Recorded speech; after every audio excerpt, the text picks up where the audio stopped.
સુરત શહેર police commissioner Shri Anupamsinh ગેહલોતના માર્ગદર્શન હેઠળ ચલાવતા નો ડ્રગ્સ ઇન સુરત સિટી અભિયાનને મોટા પાયે સફળતા મળી રહી છે.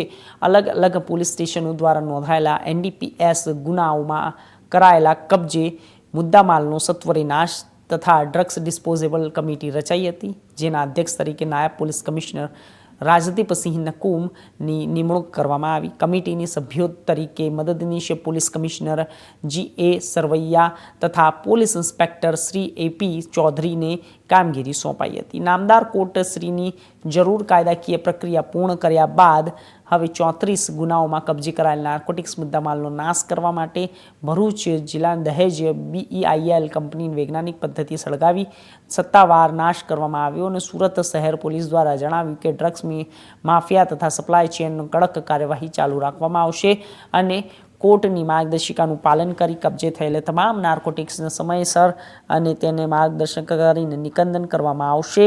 અને નાગરિકોને વિનંતી છે, ડ્રગ્સ સંબંધિત કોઈપણ શંકાસ્પદ હલચલ અથવા તો માહિતી તાત્કાલિક નજીકના પોલીસ સ્ટેશનમાં હેલ્પલાઇન પર જાણ કરો તો તમારી એક જાણ અનેક જીવો બચાવી શકે છે.